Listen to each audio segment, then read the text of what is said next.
सोचो मैं बाइबल पढ़ रहा हूँ, यहाँ वहाँ का वचन एक एक उठाकर, और मत्ती उसका 27वां अध्याय 5वां वचन मैं पहले पढ़ता हूँ, जहाँ पे लिखा है कि so Judas threw the money into the temple and left, then he went away and hanged himself. यहाँ पर ये लिखा हुआ है, हिंदी में ट्राई करता हूँ मैं, कि यूदस इस्कारियोट ने क्या किया, अपने पैसों को जो है मंदिर में फेंका, वो वहाँ से चला गया और फांसी डाल लिया। तो ये मैंने मत्ती 27:5 में ये पढ़ा। फिर मैं दूसरा, अब यहूदा कैसे मरा, इस विषय में बाइबल दो दो बातें बता रही है। बाइबल का नया नियम दो दो बातें बता रहा है। अब दोनों तो सच होंगी नहीं। एक ही व्यक्ति के मरने के बारे में दो दो अलग अलग घटनाएं बताई जा रही हैं कि वो उसने अपने आप को।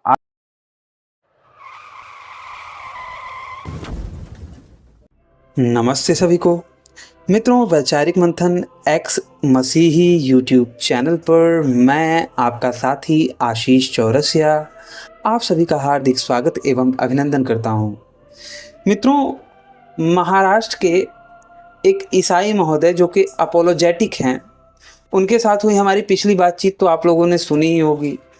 इन दिनों उन्हीं से मेरी बातचीत चल रही है, तो अगर आपने हमारी वो पिछली बातचीत ना सुनी हो तो ऊपर दिख रहे आई बटन पर क्लिक करके आप हमारी वो पिछली बातचीत जरूर सुनिए।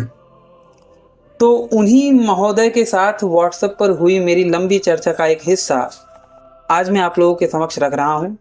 आप सभी सुनिए एवं विचार कीजिए। ऑडियो बनाने से पहले आपने जो लास्ट ऑडियो भेजा है, to be very frank, genuinely God is my witness, मैं अब तक उसको सुना नहीं हूँ, बिकॉज उसमें क्या आपने बातें कहा है, अब तक मैं उसे बिना सुने मैं आपके पहले के आर्गूमेंट्स पे रिस्पॉन्ड करने जा रहा हूँ। तो ये अब तक नहीं सुना हूँ मैं, to be very frank, but जल्दी सुनूंगा उसे ये रिकॉर्डिंग करने के बाद, और फिर उसका भी मैं रिस्पॉन्स दूंगा जब उसमें कुछ लगता है तो। वरना फिर ऐसा ना लगे कि मैं वो सुनाऊँ और इसमें और उसमें कुछ ऐसा मैच हो गया, कुछ कॉन्फ्लिक्ट हो गया, तो फिर आप बोलेंगे कि मैं ये हूँ करके। But to be very frank, मैं अब तक सुना नहीं हूँ, बट उसे भी सुनकर जो है मैं दूंगा। और उसके पहले के भी ऑडियो जो आपने भेजा था, जो काफ़ी बड़ा वाला था ना, उसका भी मैंने 50% आई थिंक सुना हूँ, बट बहुत ही जल्द मैं रेस्पॉन्ड करूँगा। सो कमिंग बैक, आपका जो 4 वचन आपने कोट किया था, आप तभी भी अपने साइड से एकदम आप बहुत पैशनेट हो, मैं अप्रिशिएट करता हूँ आपको। और आपने वो भेजा था कि आपको लगा वो बाकी भी इंटरप्रिटेशंस है, तो आपने देने बोले थे, तो आपके पहले के जो वचन आपने कोट किया था उसका इंटरप्रिटेशंस दे रहा हूँ। सो फिर यही स्टार्ट करना चाहूँगा आशीष भाई, कि बाइबल को सिर्फ रीड करेंगे नहीं समझेगा हमें, क्योंकि आपने कहा पहले आप मसीही थे, पढ़े हैं आप, बट पता ही नहीं तभी आपका स्टडी कैसा था, मुझे तो पता नहीं। बट बाइबल को अच्छे से स्टडी करना, उसके कॉन्टेक्स्ट में पढ़ना बहुत ज़्यादा ज़रूरी है। वरना जैसे मैं पहले भी यही कहा हूँ, आउट ऑफ कॉन्टेक्स्ट पढ़ेंगे वो प्री टेक्स्ट हो जाता है। तो हो सकता है मैंने जो आपको उदाहरण के लिए एक कहानी बताया था, एग्जाम्पल के लिए, आप उसे समझे या नहीं मुझे अभी भी डाउट है। जो मैंने कहा कि फ्रांसिस ने आपके घर वालों को मारा, फिर आपको एक दिन फ्रांसिस बाज़ार में दिख जाता है, आप मारे, बट कोई व्यक्ति सिर्फ ये लास्ट के पार्ट को पढ़ेगा कि आशीष भाई ने फ्रांसिस को बाज़ार में देखा और बहुत मार दिया, तो वो आपको ही गलत बोलेंगे। बट अगर पूरे कॉन्टेक्स्ट को समझेंगे, वो पूरी कहानी को क्या हुआ था, तब वो इस कंक्लूजन पर पहुँचेंगे कि फ्रांसिस गलत है, क्योंकि उन्होंने पहले उनके घर वालों को बहुत मारा था। तो ये मैं कॉन्टेक्स्ट एक जस्ट बताने के लिए आपको एक ऐसी एग्जांपल दिया वहाँ पर, तो पता नहीं आप उसे समझे या नहीं, बिकॉज उसे मैं वही उदाहरण देकर मैं आपको समझाना चाह रहा था। तो अगर अभी क्या हो रहा है ना, मैथ्यू आपने कोट किया ये बताने के लिए कि वहाँ पर ये 10:34-36 में आपने बताया कि यीशु मसीह कह रहे हैं मैं शांति के लिए नहीं, मैं तलवार लेकर आ रहा हूँ। फिर आप लूक 19:11-27 बताए, जहाँ पर आप बता रहे कि यीशु मसीह कह रहे मेरे वहाँ पर जो दृष्टांत दिया हुआ है कि मेरे प्रेजेंस में उन्हें लाओ और उन्हें जो है मारो, जो मुझे राजा कहकर स्वीकार नहीं कर रहा है। फिर लूक 22:36 में आपने बताया कि यीशु मसीह कह रहे वापस हिंसाजनक बातें बता रहे वहाँ पर कि तुम अपने वो सब कपड़ों को बेचकर जो है हथियार खरीदना, तलवार। फिर जॉन 18:36 आपने कोट किया, फिर उसमें से आपने कहा my kingdom is not of this world. Yeshu Masih कहते हैं मेरा राज्य इस संसार जगत का नहीं है, पृथ्वी का नहीं, कर कर। सो जब हम लोग बाइबल पढ़ते हैं भाई आशीष भाई, तो कॉन्टेक्स्ट कब कह रहा है, कौन से सराउंडिंग में बता रहा है, क्यों बता रहा है, वो सब जो है बहुत ज़रूरी है। अगर बाइबल के सिर्फ एक एक यहाँ वहाँ से उठा के उसे क्लब करके अगर हम लोग एक कहानी बनाएंगे तो फिर वो तो कहानी ऑब्वियसली कुछ और ही निकलेगा। तो वो या एक जगह पे बताना वो क्यों बताया, दूसरी जगह पे बताना वो क्यों बताया, दोनों अलग अलग चीज़ें होता है। बट क्या हो रहा है, आप यहाँ वहाँ से उठा रहे, जहाँ जहाँ पे ऐसा आपको स्वॉर्ड हिंसा वाला लग रहा है, उठा के आप उसे कहानी बना कर बता रहे। जैसे पहले स्वॉर्ड एंड पीस बोले, आप कह रहे, आप अपने मतलब को उसमें मीनिंग में डालकर फिर ये कहने लग गए यीशु मसीह मारना चाहते थे लेकिन वो मारे नहीं, वो हिंसा करना चाहते थे बट वो किए नहीं, क्योंकि उनका राज्य यहाँ का नहीं है, उन्होंने बताया इसलिए उन्होंने नहीं किया, या आपने अपने मीनिंग को वहाँ पर डाल दिया। बट एक जस्ट उदाहरण मैं आपको बताना चाहता हूँ कि बाइबल को अगर हम ऐसे पढ़ेंगे यहाँ वहाँ से उठा के एक स्टोरी बना के, तो जैसे ऐसी एक फ़नी एक ये है एक्चुअली, इसको कॉन्टेक्स्ट में जब हम लोग नहीं पढ़ते तब वो ऐसे ही बताते हैं हम लोग एज एन एग्जांपल की। सोचो मैं बाइबल पढ़ रहा हूँ, यहाँ वहाँ का वचन एक एक उठाकर, और मत्ती उसका 27वां अध्याय 5वां वचन में पहले पढ़ता हूँ, जहाँ पे लिखा है कि so Judas threw the money into the temple and left, then he went away and hanged himself. यहाँ पर ये लिखा हुआ है, हिंदी में ट्राई करता हूँ मैं, कि यूदास इस्करियोट ने क्या किया, अपने पैसों को जो है मंदिर में फेंका, वो वहाँ से चला गया और फांसी डाल लिया। तो ये मैंने मत्ती 27:5 में ये पढ़ा। फिर मैं दूसरा ऐसे बाइबल को पलटा, फिर मैं लूक उसका 10वां अध्याय 37 निकाल रहा हूँ। फिर वहाँ पर मुझे पढ़ते समय ये पता चलता है यीशु मसीह ने कहा कि जाओ तुम भी वैसे ही काम करो। तो मैं इसको एक दोनों को जोड़ लूँगा, अरे यूदास ने फांसी लगाया और यहाँ पर यीशु मसीह बोल रहे तुम भी वही करो, तो क्या मुझे भी फांसी लगाना है क्या, क्योंकि यीशु मसीह तो फांसी लगाने बोल रहे। फिर जॉन यूहन्ना उसका 13वां अध्याय 27 जब हम लोग पढ़ते हैं उसका हाफ पार्ट, सो यीशु मसीह कहते हैं जो भी तुम सोच रहे हो जाकर बहुत ही जल्दी करना।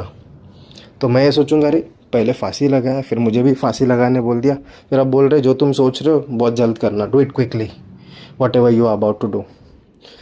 सो इसका मतलब क्या है, बाइबल हमें क्या फांसी लगाने के लिए एंडोर्स कर रहा है, क्या हमें प्रोत्साहित कर रहा है?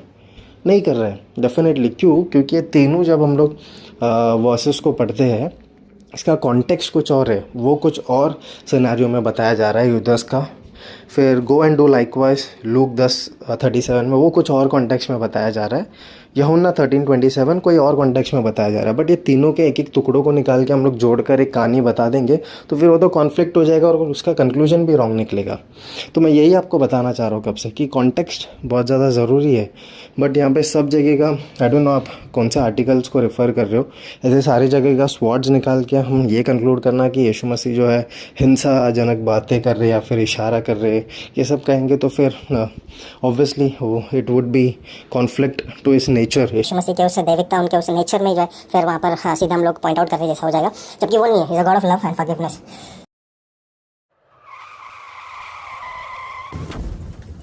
भाई के घर परिवार के विषय में मैं ज़्यादा इसलिए नहीं आपसे पूछता, क्योंकि मेरा ये मानना है कि घर परिवार ये सभी नश्वर हैं, इस दुनिया में बहुत उपयोगी हैं, परंतु अंत में तो वो सत्य ही होगा जो हमारे साथ जाएगा। ठीक है, वहाँ सत्य ही हमारा साथी होगा, कोई भी व्यक्ति हमारा साथी नहीं होगा अंत में। जो अंत की यात्रा है उसमें तो केवल और केवल जो सत्य का ज्ञान है वही हमारे साथ जाएगा ना। और इसीलिए भाई मेरा भी मुख्य जो उद्देश्य है, मुख्य जो मेरा फोकस है वो सत्य को जानने में है भाई। बाकी आपका भी सत्य को जानने में ही उद्देश्य है, इसीलिए आप हम बात कर रहे हैं, ठीक है।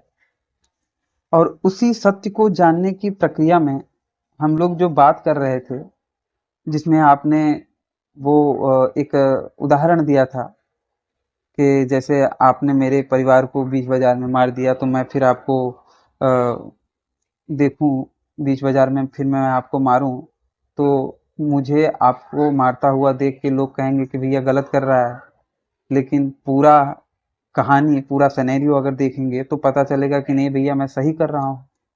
कुछ ऐसा ही कहा था वहां पर। तब भी मैंने वही कहा था आपको, और अब भी वही कहूंगा मेरे भाई, कि जो भी हो, लेकिन मुझे इस कहानी से क्षमा करने वाला तो नहीं कहा जाएगा।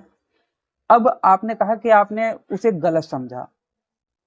मैं उसी जिस दृष्टांत को बताने के लिए आपने ये उदाहरण दिया, ठीक है, आपने अपने से जो ये उदाहरण दिया उसी दृष्टांत को समझाने के लिए ना, जहाँ पे जीसस कह रहे हैं कि उस राजा के द्वारा दृष्टांत में बता रहे हैं कि परंतु मेरे उन बैरियों को मेरे सामने लाके कत्ल करो जो मुझे अपना राजा नहीं मानते।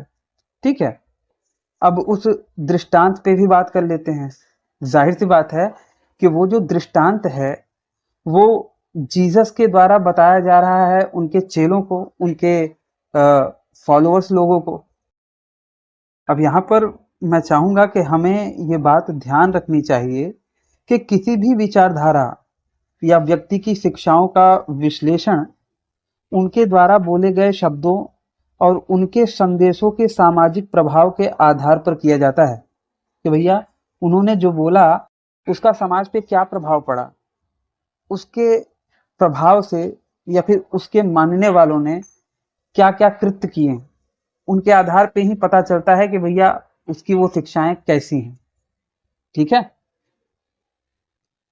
अब आपने ये भी कहा कि मैं बाइबल के वचनों को यहाँ वहाँ से उठाकर बता रहा हूँ या फिर गलत अर्थ कर रहा हूँ, आपको ऐसा लगा। जबकि मुझे जहाँ तक समझ में आता है कि भैया वो विषय तो एक ही है, यीशु की हिंसात्मक शिक्षाएं। आप कह रहे हो कि अगर बिना कॉन्टेक्स्ट के पढ़ेंगे तो गड़बड़ बातें हो जाएंगी, जैसे कि आपने उदाहरण दिया यहूदा का कि एक जगह पर यहूदा अपने आप को फांसी लगा लेता है और दूसरी तरफ जीसस कह रहे हैं कि भैया जो भी तुम्हारे दिल में है उसे कर लो, और आप कह रहे हो कि इन दोनों चीजों को मैं, इस तरीके की दो चीजों को मैं एक कर रहा हूं। अब जरा समझिए कि यहूदा जो आत्महत्या कर रहा है उसका विषय है यहूदा का आत्महत्या करना, उस वचन का, ठीक है, या फिर उस पूरे प्रसंग को देखेंगे तो यहूदा का आत्महत्या करना प्रसंग है। और वहीं पर जो जीसस का उपदेश देखेंगे वहां पे, तो वो जीसस का उपदेश उनके चेलों के लिए है। जीसस यहूदा के संबंध में कोई दृष्टांत वगैरह तो नहीं बता रहे थे ना, तो दोनों का विषय अलग है। और अब जैसे कि देखिए, आपको लगता है कि मैं दो अलग अलग वचनों को जोड़ के एक बता रहा हूं। अब जैसे कि आपने यहूदा का ही प्रमाण दिया, तो मैं यहूदा के विषय में ही आपको एक बात बताना चाहूंगा कि यहूदा ने फांसी लगा ली। ठीक है, यहूदा ने फांसी लगा ली, कहाँ लिखा है? आपने बताया शायद, हाँ, मत्ती अध्याय नंबर 27 वचन नंबर 5, वहां पर बताया गया है कि तब वह उन सिक्कों को मंदिर में फेंक कर चला गया और जाकर अपने आप को फांसी लगा ली, फांसी दी। ठीक है, अपने आप को फांसी लगा ली। लेकिन वही यहूदा वाला ही विषय है जो मैं अगले वचन में बता रहा हूं, वो वचन अलग है। ये मत्ती का वचन है, मत्ती की किताब का। अब मैं आपको बताता हूं प्रेरितों के कार्य में, प्रेरितों के कार्य में अध्याय नंबर 1 वचन नंबर 18, वहां पर यहूदा के विषय में क्या कहा गया है कि उसने अधर्म की कमाई से एक खेत मोल लिया और सिर के बल गिर गया और उसका पेट फट गया और उसकी सब अंतड़ियां निकल गईं। ठीक है, मतलब वो वहां पे मर गया, यहूदा। तो जरा आप बताइए कि ये दो बड़े बड़े कॉन्ट्रडिक्शन, मत्ती कह रहा है कि भैया यहूदा अपने आप को फांसी लगा के मर गया, और जबकि यहाँ पे प्रेरितों के काम में अध्याय नंबर 1 वचन नंबर 18 में बोला गया है कि भैया वो तो फिसल के गिर गया और उसका पेट फट गया और अंतड़ियां बाहर निकल गईं। अब यहूदा कैसे मरा, इस विषय में बाइबल दो बातें बता रही है। बाइबल का नया नियम दो दो बातें बता रहा है। अब दोनों तो सच होंगी नहीं। एक ही व्यक्ति के मरने के बारे में दो दो अलग अलग घटनाएं बताई जा रही हैं कि वो उसने अपने आप को आत्महत्या के द्वारा मार डाला, खुद से खुद की जान ले ली। और एक जगह पे बताया जा रहा है कि भैया वो छटक के गिर पड़ा। तो भैया दोनों तो सच नहीं होंगे, एक ही सच होंगे। या फिर आप कहेंगे कि भैया ये भी एक दृष्टांत रूप में कहा जा रहा है, इसके भी पूरे कॉन्टेक्स्ट को पढ़ना चाहिए, आप दो अलग अलग वचनों को एक साथ मिला रहे हैं। ऐसा तो नहीं है, मुझे तो नहीं लगता, आप शायद आपको वही लगता होगा। ठीक है, तो ये तो बाइबल के कई सारे कॉन्ट्रडिक्शन में से एक है, कई सारे विरोधाभास में से एक विरोधाभास मैं आपको बता रहा हूँ। क्योंकि आपने यहूदा का नाम ले लिया तो मुझे याद आ गया। और जैसा कि आप कह रहे हो कि भैया आप दो दो वचनों को एक साथ जोड़ के उसका गलत मीनिंग निकाल रहे हो, तो मैंने तो ये वाला मीनिंग भी निकाला। अब मेरे हिसाब से सही है, लेकिन आपको लगेगा कि भैया ये गलत है, तो थोड़ा इस पर भी विचार करें, जो भी मैंने कहा है। ठीक है।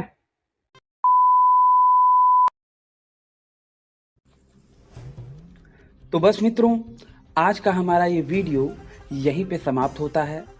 जैसा कि आप लोग जानते हैं कि हमारा ये चैनल डीमोनेटाइज हो गया है और फिलहाल इसके मोनेटाइज होने की कोई आशा नहीं दिख रही। तो अगर आप मुझे धर्म के लिए मेरे इस कार्य में सहयोग करना चाहते हैं तो स्क्रीन पर दिख रहे QR कोड पर आप मुझे सहयोग कर सकते हैं। और अगर आप सामर्थ्यवान नहीं हैं तो कोई बात नहीं, कम से कम अपने इस चैनल को सब्सक्राइब करें और इस वीडियो को अपनी मित्र मंडली में ज़्यादा से ज़्यादा शेयर करें। हो सकता है आपके एक शेयर से हमारा कोई भाई या बहन इनकी सच्चाई से अवगत हो जाए और अधर्म में जाने से बच जाए। अपने जीवन काल में प्रतिवर्ष एक पेड़ अवश्य लगाएं, क्योंकि बाकियों के लिए तो जन्नत और जहन्नुम है, लेकिन आपको पुनः इसी धरती पे आना है। तो इस धरती माँ की रक्षा के लिए एक पेड़ प्रतिवर्ष अवश्य लगाएं। इस वीडियो को अंत तक देखने के लिए आप सबका बहुत बहुत धन्यवाद। नमस्ते जी, जय श्री राम, हर हर महादेव, जय माँ भारती। अगर हो जाए तो आप छोड़ दोगे? आप अपराधियों को क्षमा करोगे कि छोड़ दोगे? मैं तो मांगूंगा, आप बताइए। आप मांगिए, मैं तो क्षमा कर दूंगा। आपकी बेटी के साथ अगर किसी ने, या आपकी माँ के साथ किसी ने, आपकी बहन के साथ किसी ने कर दिया तो आप क्षमा कर दोगे? अर्जुन भाई जाना चाहेंगे क्रिश्चियनिटी में?